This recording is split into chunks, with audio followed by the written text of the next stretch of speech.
अजिबात तेलकट न होणारा मस्त कुरकुरीत सगळ्यात सोपा स्नॅक्सचा प्रकार. स्नॅक्सचा प्रकार म्हणण्यापेक्षा याला आपण तांदळाची चकली किंवा बटर चकली म्हणू शकतो. अशी चकली जी ठरून सुद्धा तेलकट होणार नाही बरं का. तसं बघायला गेलं ना तर हा एक साऊथ इंडियन स्नॅक्सचा प्रकार आहे, मुरकू. तांदळाच्या पिठापासून तयार होणारा हा मुरकू अगदी कमी साहित्यात तयार होतो, करायला सोपा आहे. मुख्य म्हणजे एकदा केला की 2 महिने असाच कुरकुरीत राहतो आणि खराब होत नाही. त्यामुळे तुम्ही जर एखादा टिकाऊ स्नॅक्सचा प्रकार शोधत असाल तर ही एकदम परफेक्ट रेसिपी आहे. रेसिपी खूप सोपी आहे, पटकन होणारी आहे. चला करूया. नमस्कार, सरिताच्या स्वयंपाकघरात म्हणजेच आपल्या सरिताज किचनमध्ये आज आपण बाजारामध्ये मिळते तशी पांढरी शुभ्र बटर चकली किंवा पांढरी शुभ्र तांदळाची चकली कशी करायची ते बघणार आहोत. आपण जी घरी चकली करतो ती पांढरी होत नाही तर अशी हलक्या सोनेरी रंगावर तयार होते. पण आज आपण अगदी बाजारात मिळते तशी बटर चकली करतोय जी रंगाने एकदम पांढरी असते. खरं तर आपण याला चकली म्हणतो, पण हा एक साऊथ इंडियन स्नॅक्सचा प्रकार आहे ज्याला साऊथ इंडियामध्ये मुरकू असं म्हटलं जातं.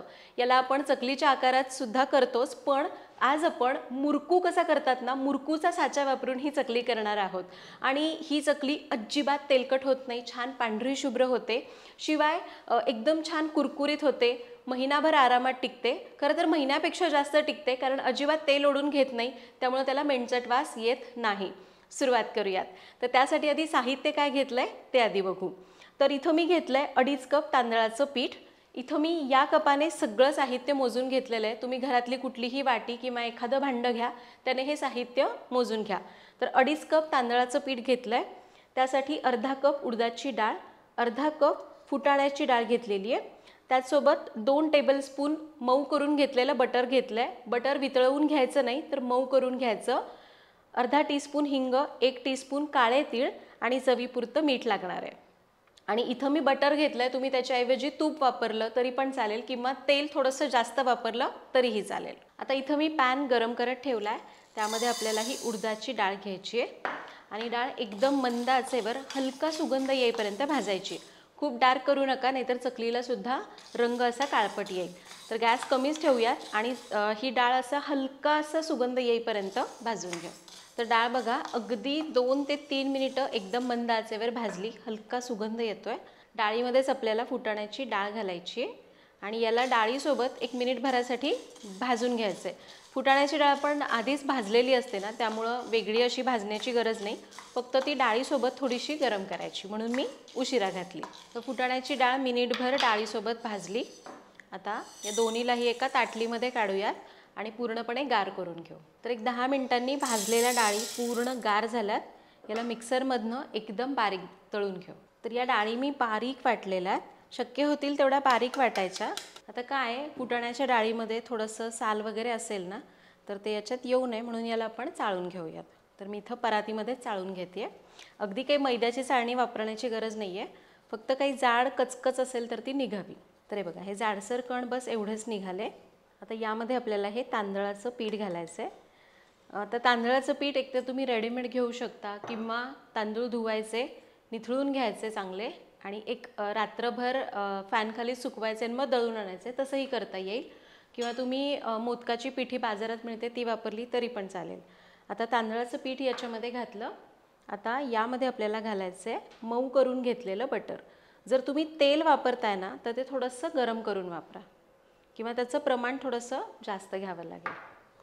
आता हे बटर या दोन्हीही पिठांना चांगलं चोळून लावायचं आहे. हे बटर कण न कण असं सगळीकडे लागलं गेलं ना की मग चकली सगळीकडनं एकसारखी खुसखुशीत होते. तर हे बघा, हे बटर मी या पिठाला चांगलं लावून घेतलं आहे, 1-3-4 मिनटं चांगलं चोळून घेतलं आहे. आता यामध्ये घालूयात हिंग, काळे तीळ. काळ्या तिळासोबत जिरंसुद्धा घातलं जातं, तुम्ही जिरं पण याच्यासोबत चमचावर घालू शकता. चवीपुरतं मीठ घालायचं आहे, साधारण 1 ते 1.5 टीस्पून मीठ घातलं. याला मिसळून घेऊ. आता जर आपण याला असंच नॉर्मल पाण्यामध्ये मळलं ना तर चकली एकदम कडक होईल, त्यामुळे आपल्याला याला असं हलक्या गरम पाण्यात मळायचं आहे. म्हणजे एकदम कोमट पण नाही किंवा एकदम उकळतं पण नाही, गरम पाणी करून घ्यायचं. आता इथं मी पाणी गरम करून घेतलं आहे. हे गरम पाणी यामध्ये थोडं थोडं करून घालायचं आहे, एकदम जास्त पाणी घालू नका. आता हे गरम आहे त्यामुळे मी चमच्याने मिसळून घेते. साधारण 1 पाऊण कप पाणी घातलं गरम करून घेतलेलं. याला मी आता हाताने मिसळून घेते आणि याला चांगलं घट्ट मळून घ्यायचं आहे आणि गरज वाटली तर परत पाणी वाढवायचं. तर हे बघा आपण याला गरम पाण्यामध्ये मळून घेतलं आहे आणि याची कन्सिस्टन्सी बघा इतपत सैलसर ठेवलं आहे. खूप एकदम चिरड्यावरडा गेला तितकं घट्ट पण करायचं नाही किंवा खूप जास्त पातळ करायचं नाही. अशा पद्धतीने आपली नेहमीची चकली करतो ना तसंच याला मळून घ्यायचं आहे. आता आपण चकल्या करायला घ्यायच्यात. सोऱ्यामध्ये जेवढं बसतं तेवढं पीठ मी काढून घेते आणि उरलेलं पीठ आपल्याला झाकून ठेवायचं आहे, कारण कुठल्याही चकलीचं पीठ असो ते सुकून जाईल आणि मग परत त्या चकल्या पाडताना तुटतात. त्यामुळे हे पीठ आपण झाकून ठेवू. आता मी मगाशी म्हणाले होते की याला चकलीचा आकार पण दिला जातो आणि मुरकूचा आकार पण दिला जातो. तर चकलीचा आकार जर तुम्हाला पाहिजे तर आपली नेहमी जी स्टार आकाराची जी चकती असते ती वापरायची. आणि जर मुरकूचा आकार पाहिजे तर हे बघा असे काही काही सोऱ्यांमध्ये ही चकती नसते, काहीमध्ये असते, याच्यामध्ये आहे. तर असे 3 जाड, आपला शेवेचा साचा कसा असतो तसाच पण खूप जाड असतो आणि याला फक्त 3 छिद्र असतात. तर आपण हा मुरकूसाठी वापरणार आहोत, म्हणजे मुरकूसाठी हाच वापरला जातो. आता माझ्या आईची टीप, जो भाग खरखरीत असतो तो नेहमी खाली करायचा बाहेरच्या बाजूला आणि याला बंद करायचं. आता याच्यामध्ये एकसंध गोळा घालायचा, तुकडे तुकडे टाकायचे नाही, नाहीतर मग चकली पाडताना तिचे तुकडे पडतात. एकसंध गोळा असा चांगला दाबून भरला. आता याला बंद करून घेऊ. तुम्हाला जर चकलीचा साचा लावून करायचं असेल तरी पण चालेल. तर आपला साचा भरून झालेला आहे. मुरकू तयार करायला घ्यायचे, पण त्याआधी आपल्याला तेल तापवून घ्यायचं आहे. तर इथं मी कढईमध्ये तेल तापायला ठेवलं आहे. चकली असो किंवा मुरकू असो तेल बऱ्यापैकी जास्त लागतं. खूप कमी तेल असेल तर ते नीट तळलं जात नाही किंवा चकली किंवा मुरकू तेलकट होईल. तर बऱ्यापैकी तेल तापायला ठेवलं आहे. इथं मी या सरिताज किचनचं लाकडी घाण्याचं तेल घेतलं आहे. सरिताज किचनची तेलं कांदा, लसूण, मसाला आणि बाकीचे सगळे प्रोडक्ट संपूर्णपणे केमिकल फ्री आहेत. एकदा नक्की वापरून बघा. ऑर्डर करण्याची लिंक डिस्क्रिप्शन बॉक्समध्ये दिलेली आहे. आता हे तेल आपल्याला मध्यम गरम करायचं आहे, आपण चकलीला करतो अगदी तसं. तर याच्यात मी थोडंसं गोळा टाकून बघते. तर हे बघा, हा गोळा अगदी बबल्स येऊन पटकन वर आला पण करपला नाही, याचा अर्थ तेल आपलं बरोबर तापलेलं आहे. आता गॅस कमी करू आणि आपण मुरकू तयार करून घेऊ. कारण काय होतं, जर आपण आधीच मुरकू केले आणि मग तेल तापवत बसलो तर ते सुकून जातात. त्यामुळं एका वेळी जेवढे लागणार आहेत तेवढेच तळायचे, तेवढेच पाडायचे आणि लगेच तळून घ्यायचे. तर मुरकूसाठी इथं मी सपाट तळाच्या प्लेट पालथ्या टाकल्यात.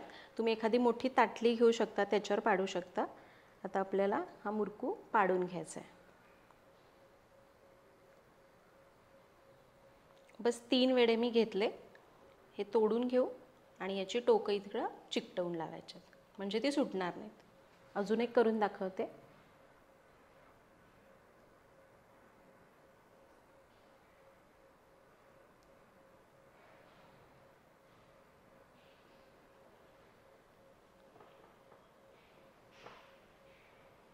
तर तेल आपलं तापलंय, यामध्ये आपण मुरकू सोडून घेऊया. तर अगदी चकलीप्रमाणेच खूप चकल्या किंवा खूप मुरकू एका वेळी तळायला सोडायचे नाहीत. जेवढे बसतील ना त्यापेक्षा एक जागा कमी सोडायची, कारण तुम्ही एकत्र जास्त तळायला घेतलं ना तर तेलाचं तापमान कमी होतं आणि मग चकल्या किंवा मुरकू तेल जास्त शोषून घेतात. आता सुरुवातीला इथं बघा भरपूर बबल्स दिसत आहेत. सुरुवातीचा अर्धा मिनिट तरी याला झारी लावायची नाही, नाहीतर मग हे मोकळं मोकळं होईल, कारण अजून सेट झालेलं नाही आहे. एक अर्धा मिनिट झाला, हे थोडं सेट झालं की मग आपण उलटून घेऊ. आता अगदी चकलीप्रमाणेच खूप गॅस कमी पण ठेवायचा नाही किंवा एकदम मोठा करायचा नाही. दोन्हीच्या मध्ये म्हणजेच मध्यम आचेवर याला बबल्स कमी होईपर्यंत तळून घ्यायचं. मी तुम्हाला शेवटी सांगेन की एक बॅच तळण्यासाठी मला एकूण किती वेळ लागला. तर साधारण 1-2 मिनिटांनी आता तुम्ही बघाल ना फेस बराच कमी झालेला आहे, म्हणजे याचे बुडबुडे कमी झालेले आहेत पण अजून आहेत. याचा अर्थ याच्यात अजून पाण्याचा अंश शिल्लक आहे. याला आपल्याला अजून थोडा वेळ तळून घ्यावं लागणार आहे. आता गॅस आपण एकदम कमी केला तरी चालेल आणि ह्याचे बबल्स कमी होईपर्यंत याला तळून घेऊ. आणि तुम्हाला खरं सांगू का, अंदमानमध्ये असताना तिथं असं ब्रँडेड गोष्टी, मग ते कपडे असतील किंवा एखादा फूड प्रोडक्ट असेल, खूप कमी मिळायचे. त्यामुळं मी तिथे लोकली ते मुरकूचे पॅकेट्स मिळायचे. इतके मुरकू खाल्लेले आहेत ना, मी विचारू नका. कारण माझा हा ऑल टाईम फेवरेट स्नॅक आहे. खूप तेलकट नसतो, तिखट नसतो, मसाले नसतात, त्यामुळं चवीला खूप छान लागतो. मी आणि पार्थ अगदी रोज म्हटलं तरी 4-4, 5-5 मुरकू खायचो, कारण मैदा नाही आहे, तांदळापासून केलेला आहे. आता याला बबल्स हलके कमी होईपर्यंत तळून घेऊ. आता बघा बबल्स एकदम कमी झालेले आहेत आणि याचा रंग हलका असा क्रीम कलरवर हे तळले गेलेत. काढून घ्यायचे. जास्त तळू नका, नाहीतर मग काय होईल की याचा रंग डार्क होईल. हे बघा मस्त मुरकू आपले तळून झालेले आहेत, कळत असेल आवाजावरून. आणि हे बघा आत्ता हे गरम गरम आहे म्हणून थोडंसं तेल दिसतंय, परत ना एकदम ड्राय होतात. तर याला आपण थोडा वेळ असंच निथळत ठेवूयात आणि उरलेले मुरकू असेच करून घेऊ. फक्त लक्षात घ्या आपल्याला 3 मुरकू केले की तळून घ्यायचे. जेवढे तळायचे तेवढेच करून घ्या, नाहीतर ते सुकून जाईल. तर इथे आपल्या सगळ्या चकल्या किंवा सगळे मुरकू तळून झालेले आहेत आणि तुम्ही बघाल तर हे बघा किती मस्त दिसत आहेत. अशा छान रंगावर तळले गेलेले आहेत आणि अजिबात तेलकट झालेले नाहीत. हे बघा अजिबात तेलकट होत नाहीत. तुम्ही म्हणाला तुम्हाला तेलकट करायचे ठरवले तरी तेलकट होत नाहीत जर तुम्ही इथं सांगितलेलं प्रमाण वापरलं आणि तळतानाच्या टिप्स वापरल्या तर. ह्या चकल्या किंवा हे मुरकू संपूर्णपणे गार होऊ द्यात. अगदी म्हणजे हलके कोमट पण ठेवू नका, संपूर्णपणे गार होऊ द्या. हवं तर तळून झाले की 2 तास तसेच ठेवा परातीमध्ये आणि मग संपूर्ण गार झाले की हवाबंद डब्यामध्ये भरून ठेवले की महिनाभर आरामात टिकतात आणि असे छान कुरकुरीत राहतात. तर यातला एक मुरकू मी तुम्हाला तोडून दाखवते. तर हे बघा किती सुंदर मुरकू दिसतोय आणि अजिबात तेलकट होत नाही. तोडून दाखवते. तोडले तरी सुद्धा अजिबात हाताला तेल राहिलं नाही. तर कळलंच आवाजावरून की काय मस्त कुरकुरीत मुरकू तयार झालेले आहेत. तर तुम्ही पण ही रेसिपी नक्की करून बघा. मला कमेंट्समध्ये सांगा की ती कशी वाटली. पुन्हा भेटूया तशाच एका नवीन व्हिडिओमध्ये. तोपर्यंत